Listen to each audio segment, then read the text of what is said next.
Hi there, welcome. I'm Dr. Julie Detweiler, and I'd like to take a minute to introduce myself to you. I have my doctorate in clarinet performance, and I'm a professional musician. I locally perform regularly with the Tallahassee Symphony Orchestra here in Tallahassee, Florida. I attended Florida State University, Northwestern University, and SUNY Potsdam in upstate New York, and I've studied with nationally recognized clarinetists. I have performed with orchestras all over the country and in Europe, and I've performed at some wonderful venues, including Symphony Space and Carnegie Hall in New York City. As a teacher, I have a private studio where I primarily teach middle school and high school students, and I've also taught at Florida State University and in the pre-college programs at the Juilliard School and the Manhattan School of Music. And I have one more piece of information about myself that might seem somewhat surprising. I still get nervous for almost every performance. So let's talk about performance anxiety. Do you get nervous before or during your musical performances? I find that almost everybody does have some degree of performance anxiety.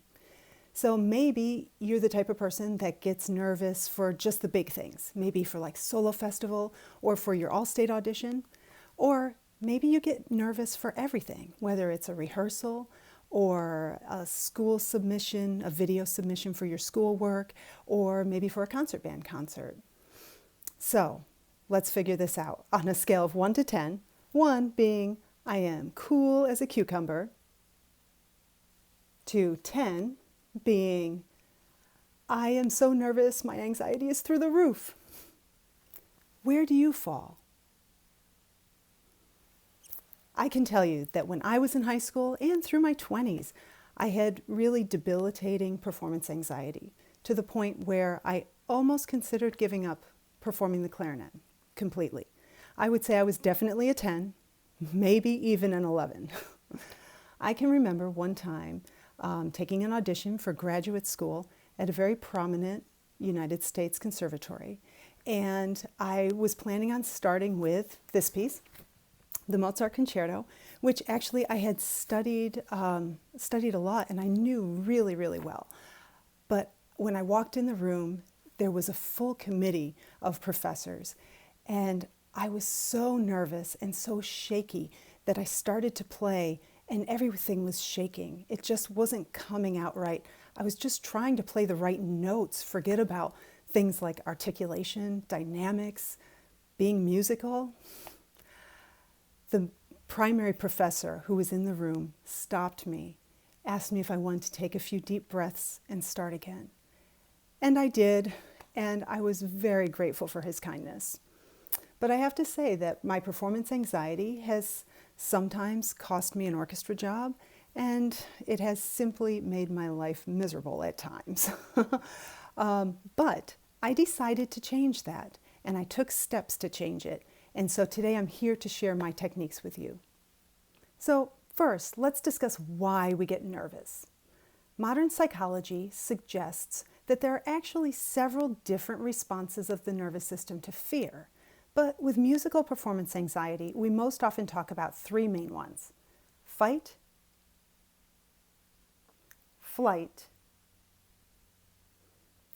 and freeze. So, the short version is that long ago, when our ancestors were concerned about things like outrunning saber-toothed tigers and other predators, the body developed a fear response to either confront the animal and fight, or to assess the risk and run away. More recently, we also know about the freeze response, which is kind of like a deer in the headlights, right? So what is actually happening in the body? Well, your body is increasing the adrenaline production in order to make you more alert and give you more energy for this supposed fight or flight that you have coming up. Your heart rate starts to beat faster.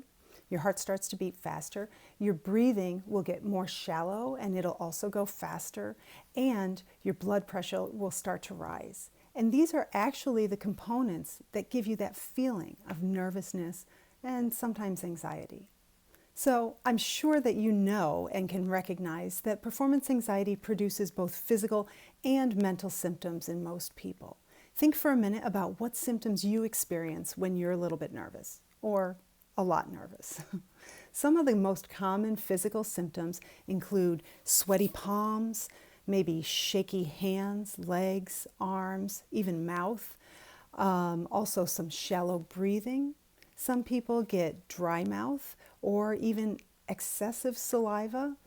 A lot of people that I know get butterflies in their stomach, which could make them feel nauseous or even have them throw up or running to the bathroom. And then some people also feel it through their skin when they'll get rashes or hives. So, like I said, think for a minute about what things you experience. I remember one time taking an orchestral audition for kind of a mid-sized orchestra. Now, generally, when you take an orchestral audition as a clarinetist, we often start with Mozart, remember this? And so, of course, I knew my Mozart really well. I was prepared. I walked into the audition, and it was what we call behind a screen. That means that the committee that was listening and judging me was sitting on the other side of some sort of wall, partition, curtain, so they couldn't see me and I couldn't see them. Well, they asked me to begin with not the Mozart, like I was expecting, but to start with the third movement clarinet solo from Rachmaninoff's Second Symphony. So if you know this solo, it is a beautiful melody. It's also very slow, requires good breath control, and it's also one of the longest orchestral excerpts that we are generally asked to play. Well, I was nervous, and I got nervous at that request as well. And I started shaking uncontrollably. I was shaking so much that my mouth was shaking too. And so when I started to play, I had this very unnatural vibrato in my sound. Well, the committee maybe listened to 3 or 4 measures of that and then said, "Thank you," which means you're dismissed. At any rate, I also find that we know there are mental symptoms of performance anxiety as well. So think for a minute, what sort of mental symptoms do you have, if any? Right, some mental symptoms can include being distracted, having a lack of focus. Often we get tunnel vision when we're nervous, which if we're focused on the music and we feel confident in that regard, that can really help us. But if we don't, and we're feeling kind of nervous, that can create all sorts of distractions. One of the biggest mental symptoms I find is that inner chatter, the inner voice that's telling you things.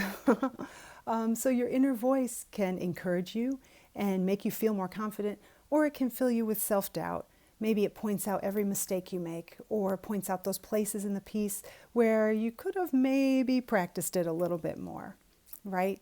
So now what? What's our next step? What can we do to help ourselves not just deal with performance anxiety, but maybe even make these nerves work for us? Do you have things that you already do to help you sort of deal with your performance anxiety? Maybe you have some things that you know help you. Maybe you have some other things that you do that seem to not have any effect, or maybe even make things worse. Think about those things right now.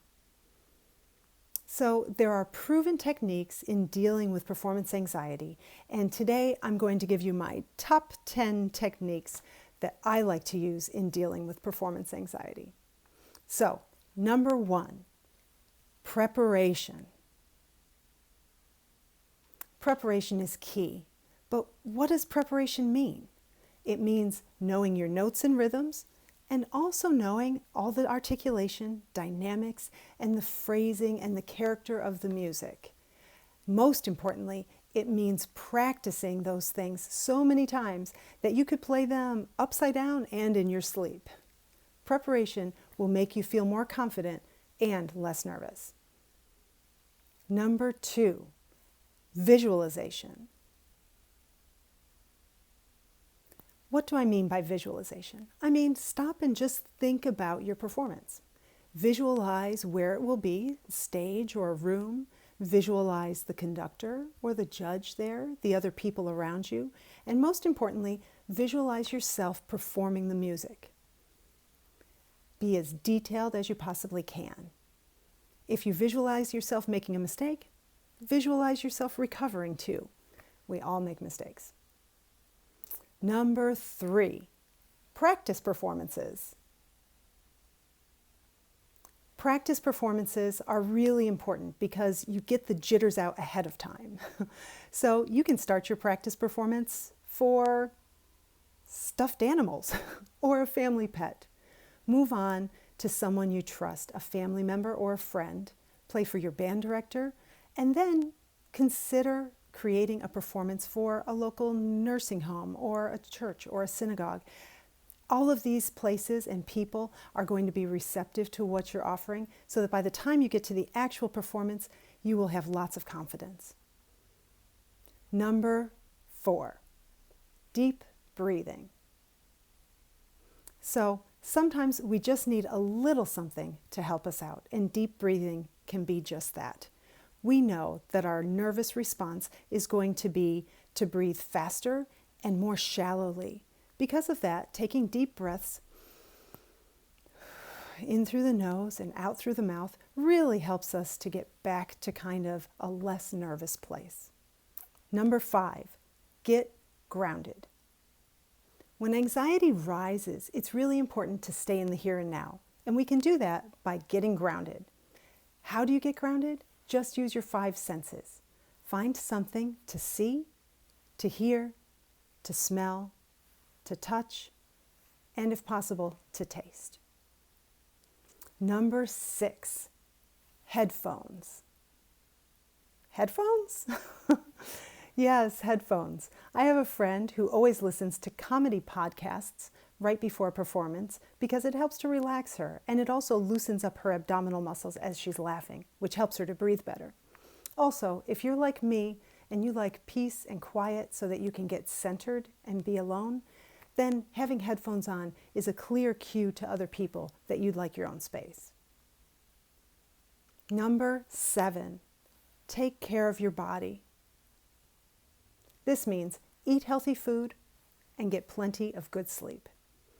The day before and the day of a performance, try to avoid salty and spicy things that could upset your stomach, and avoid caffeine that will only give you the jitters. And the night before and the day before that, try to get plenty of good sleep. Number 8, mantras and other things. So I love mantras. I think it's really helpful to have a word or a phrase or an idea that helps you remember that it really is not a saber-toothed tiger. It's just music. So a few that I really like are, I can do this. Another one that's kind of similar to that is, I have done this before successfully. And you think of a time that you did it successfully that you can apply to where you are right now. Another one is, the audience did not bring rotten fruit to throw at me.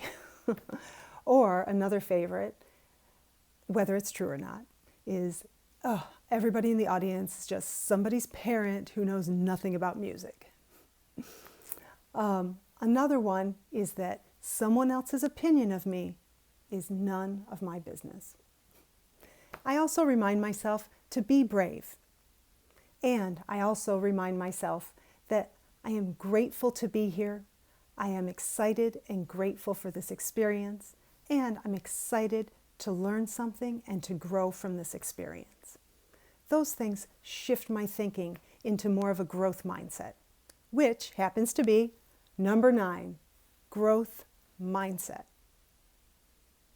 So, have you heard about growth mindset? There's a famous book called Mindset by Carol Dweck, who is a psychologist at Stanford. The book talks about how there are 2 different mindsets, growth mindset and fixed mindset. Very briefly, fixed mindset means you believe you were born with all the skills and intelligence you will ever have, which is not true. And growth mindset means that you believe you're capable of learning and growing all the time, which is true. So growth mindset is actually the truth. There have been many studies done and a lot of research done about this. You can get smarter every day, you can grow your brain every day, and you can learn from every new experience. When we are in a growth mindset, things don't seem so scary. So developing a growth mindset and believing that you can learn and grow from each new experience, even a musical performance, will lessen your performance anxiety. So, Number 10, drum roll please. Number 10 is get centered. There are a number of body wellness and meditation type techniques that we use in performance anxiety. So a few of those include Alexander technique, Feldenkrais method, body mapping, dynamic integration, and other general mindfulness and meditative ideas. One of the things that I like to use and that I'm going to share with you today is sort of a mini meditation that is based on dynamic integration principles. So sit down, get comfortable in your chair, and we're just going to gently close our eyes and start by breathing in through the nose and out through the mouth.